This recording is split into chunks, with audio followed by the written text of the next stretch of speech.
आप देख रहे हैं यहाँ पर आज तक के पीछे गोदी मीडिया मुर्दाबाद के नारे लग रहे हैं। आप देख सकते हैं किस तरह से यहाँ पर हालात बहुत ही गंभीर हो गया आज तक के लेके गोदी मीडिया मुर्दाबाद। नमस्कार, जनसंवाद में आपका स्वागत है दोस्तों। जंतर मंतर पर आज तक के रिपोर्टरों को देखकर लगे गोदी मीडिया मुर्दाबाद किनारे। सोशल मीडिया में शुरू हुआ जोरदार विरोध। बड़ी खबर निकल के आई, वीडियो हो गया वायरल, दिखाएंगे बताएंगे। इस बीच दूसरी बड़ी अपडेट निकल के आई है, जहां जंतर मंतर बैठे पहलवानों के विरोध प्रदर्शन के बीच अब उनके खिलाफ एफआईआर दर्ज कराने की मांग। पहुंचे कोर्ट, बताएंगे सुनवाई कब। इस बीच तीसरी बड़ी अपडेट, विनेश बोली तिरंगे की आन बान शान की लड़ाई, बेशक जान चली जाए परेशान नहीं जाने देंगे। जींद में खटकर टोल पर किसानों की वहां पंचायत, वो भी बताएंगे दिखाएंगे। इस बीच ज्ञानवापी परिषद सर्वे मामले में हाई कोर्ट में बोला मुस्लिम पक्ष, औरंगजेब नहीं था निर्दयी, नहीं तोड़ा कोई मंदिर, बताएंगे आखिर क्या क्यों कहा गया है। और इस बीच बड़ी खबर, जहां कांग्रेस पार्टी ने मोदी के घोटाले की लगाई लंका, कहा अमृतकाल में बच्चों को, गरीबों को 80 करोड़ रुपए, लोगों को फर्टिलाइट चावल के नाम पर बीज दिया गया है। अमृतकाल बताया जा रहा है, बताएंगे क्या कुछ कांग्रेस ने खोल दिया पोल, तो एक एक करके विस्तार से बताएंगे। लेकिन उससे पहले एक छोटा सा निवेदन, अगर आपने चैनल को सब्सक्राइब नहीं किया तो पल पल के अपडेट के लिए चैनल को सब्सक्राइब करना ना भूलें। दोस्तों दरअसल पहली बिग ब्रेकिंग न्यूज़ निकल के आ रही है। तो दोस्तों आपको बता दें, आज तक का जोरदार तरीके से जंतर मंतर पर विरोध। बिग ब्रेकिंग न्यूज़ निकल के आ रही है, जहां गोदी मीडिया के खिलाफ लगे मुर्दाबाद के नारे, गो बैक गोदी मीडिया गो बैक के नारे। जी हाँ, दरअसल आपको बता दें, जंतर मंतर पर पहुंचते आज तक के महिला एंकर की जोरदार तरीके से पहलवानों के समर्थकों ने जमकर क्लास लगा दी है। जंतर मंतर पर आज तक के रिपोर्टर को देखकर गोदी मीडिया मुर्दाबाद के नारे लगने लगे।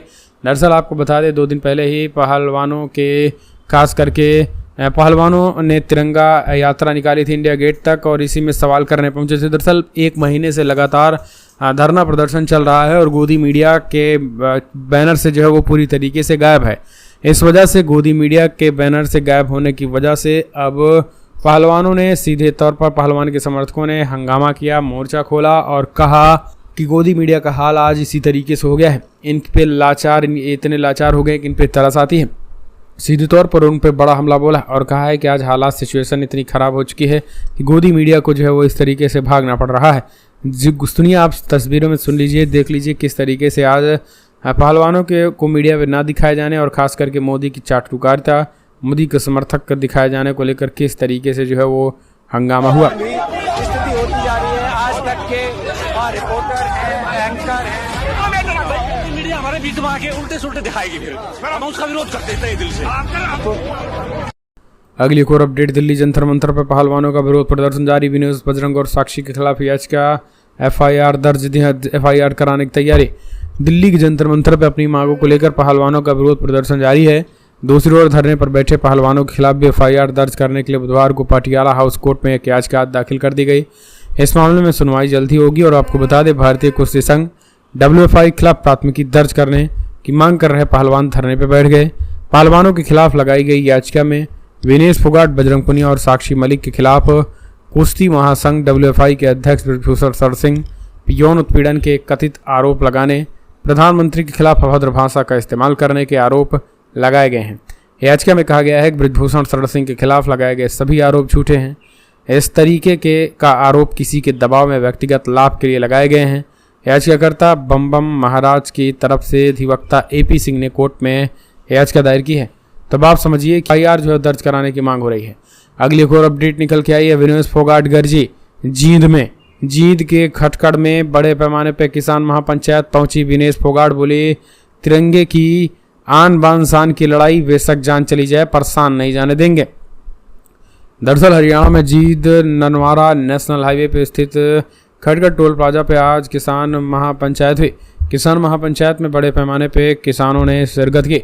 कई खाप पंचायतें भी यहाँ हुई, कई खाप पंचायतें के लोग भी आए। और यहाँ पर जो बड़ा ऐलान हुआ वो यही है कि उन्होंने स्पष्ट कर दिया है कि फिलहाल तिरंगे की आन बान शान के लिए ये लड़ाई इसी तरीके से बेशक चलती रहेगी। आपको बता दें, उन्होंने कहा है कि ये लड़ाई हमारी नहीं है, ये लड़ाई इस देश की लड़ाई है, इस देश की बहन बेटियों की लड़ाई है। आने वाली जो बेटियां हमारी हैं, जो इस देश को मेडल दिलाएंगी, ये उनके सम्मान की भी लड़ाई है। इस लड़ाई और ये हमारे देश के तिरंगे की भी लड़ाई है। अब बेशक जान चली जाए पर शान नहीं जाने देंगे, सीधे तौर पर उन्होंने इस बात को जोड़ दिया है। अगली एक और अपडेट, ज्ञानवापी परिषद सर्वे मामले में हाई कोर्ट में बोला मुस्लिम पक्ष, औरंगजेब नहीं था निर्दयी, नहीं तोड़ा कोई मंदिर है। दरअसल आपको बता दें, इलाहाबाद हाईकोर्ट ज्ञानवापी परिसर के सर्वे मामले में 26 मई को फिर सुनवाई करेगा। वाराणसी की अदालत ने ज्ञानवापी परिसर के भारतीय पुरातत्व विभाग सर्वे करने का आदेश दिया था। इसके साथ ही सिविल वाद की वैधता को लेकर दाखिल याचिकाओं के मुद्दे पर हाईकोर्ट में सुनवाई चल रही थी। कोर्ट ने दोनों पक्षों के बहस पूरे होने के बाद फैसला सुरक्षित कर लिया था। साथ ही फैसला आने तक सर्वे कराने के वाराणसी की अदालत के आदेशों पर लगी रोक बढ़ा दी थी।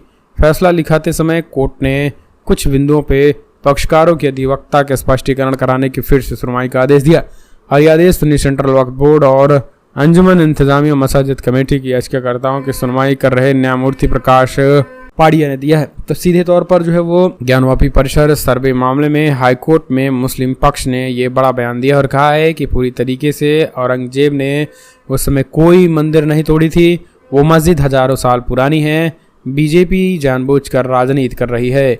अगली एक और अपडेट निकल के आई है। तो दोस्तों बिग ब्रेकिंग, जहां को बता दे मुस्लिम पर्सनल लॉ बोर्ड पर इंदौर प्रशासन का फैसला, नहीं होगी कोई कार्यक्रम अनुमति रद्द, भड़काऊ भाषण की आशंका। कर्नाटका में मुस्लिमों ने कांग्रेस को वोट दिया और पार्टी ने वहां सरकार बना ली और अब वो कांग्रेस बजरंग दल को बैन करें। जमीयत उलमा हिंद के अध्यक्ष मौलाना अरशद मदनी की इस बयान के बाद महू में होने वाले मुस्लिम पर्सनल लॉ बोर्ड के 28वें कन्वेंशन प्रोग्राम को निरस्त कर दिया गया। मदनी ने यह बयान 21 मई को मुंबई के आज़ाद मैदान में दिया था। इंदौर में 25 किलोमीटर दूर doctor Ambedkar Nagar Mhow military headquarters of war area में 3 और 4 जून को होने वाले इस कार्यक्रम में 200 उलेमा सहित 10,000 मुस्लिम इकट्ठा होने वाले थे। कार्यक्रम को प्रशासन ने 17 मई को अनुमति दे दी, लेकिन जैसे ही प्रशासन को पता चला कि यहाँ मुसलमानों के सबसे बड़े धार्मिक संगठन जमीयत उलमा हिंद के अध्यक्ष मौलाना अरशद मदनी, AIMIM चीफ असदुद्दीन ओवैसी जैसे 80 मुस्लिम नेताओं की आने की सूचना है, तो प्रशासन चिंता में पड़ गया और इस अनुमति को पूरी तरीके से रद्द कर दिया गया। अगली एक और अपडेट, इस अमृतकाल में बच्चों को, गरीबों को, 80 करोड़ लोगों को फर्टिलाइज चावल के नाम पर बीज दिया जा रहा है। ऐसे अमृतकाल बताया जा रहा है। PM मोदी के मन में क्यों नहीं आया कि यह फर्टिलाइज चावल खाया जाए? इसके जवाब नीदरलैंड की कंपनी रॉयल DSM से मिलेगा। पवन खेड़ा ने बड़ा हमला बोला और 80 करोड़ लोगों के साथ कैसे खिलवाड़ किया जाए, इसका खुलासा किया। सुनिए जरा क्या कुछ कहना है। अभी पिछले दिनों रिपोर्टर्स कलेक्टिव ने एक रिपोर्ट छापी है। हम और आप जानना चाहेंगे कि साहब प्रधानमंत्री के मन में क्यों आया ये? अचानक एक दिन उठे और कहा कि साहब अब फोर्टिफाइड राइस खाया जाएगा। नीति आयोग कुछ भी कहे, स्वास्थ्य की बाकी एजेंसियां कुछ भी कहें, कुछ नहीं, प्रधानमंत्री ने कह दिया, हो गया। तो इस सवाल का जवाब कि प्रधानमंत्री ने ऐसा क्यों सोचा और क्यों कहा, इसका जवाब आपको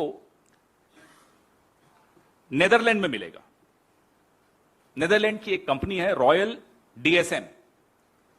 रॉयल DSM पिछले 1.5 साल में हिंदुस्तान में एक बड़ा प्लांट भी लगा चुकी है, क्योंकि हिंदुस्तान के राजा ने घोषित कर दिया कि फोर्टिफाइड राइस चलेगा, तो तुरंत हैदराबाद के पास एक प्लांट लग गया। 1800 करोड़ का यह बिजनेस है फोर्टिफाइड राइस का। अब रॉयल GSM भारत सरकार के नीति निर्धारकों तक कैसे पहुंचा, यह बड़ा रोचक तथ्य है। ये उसी रास्ते से पहुंचा जिस रास्ते का मैं अभी जिक्र कर रहा था, कंसल्टेंट्स। मोदी सरकार को एलर्जी है NGO से, ये तो हमने और आपने सबने देखा, लेकिन एलर्जी नहीं है कुछ NGO से। ये इन कंसल्टेंट्स से या इन NGO से कोई एलर्जी नहीं है जो GSM रॉयल DSM को रिप्रेजेंट करते हैं, उनका प्रतिनिधित्व करते हैं। 6 ऐसी संगठन, there are 6 organisations which are either partnered with Royal DSM or funded by Royal DSM or there is a collaboration with Royal DSM। ये 6 ऐसी संस्थाएं भारत के मंत्रालय के भीतर बैठकर एक रिसोर्स सेंटर बनाया गया पीयूष गोयल जी की मंत्रालय द्वारा। उस रिसोर्स सेंटर के भीतर बैठकर यह नीति तय की कि फोर्टिफाइड राइस इस देश में अब मैंडेटरी होगा, वही मटेगा, वही बिकेगा। आप सोचिए, कॉन्फ्लिक्ट ऑफ इंटरेस्ट तो बहुत छोटी बात हो जाती है। मैं कंपनी चलाता हूं, संजीव एनजीओ चलाता है, संजीव के एनजीओ को मेरी कंपनी से पैसा मिलता है और संजीव का एनजीओ सरकारों में जाकर बोलता है कि साहब आपको ये वाला चावल, कौन सा चावल, जो मेरी कंपनी बनाती है, ये चावल आपको कंपलसरी कर देना चाहिए। छोटा लब्बो लबाब इस पूरी कहानी का ये है। ये है हमारा अमृतकाल।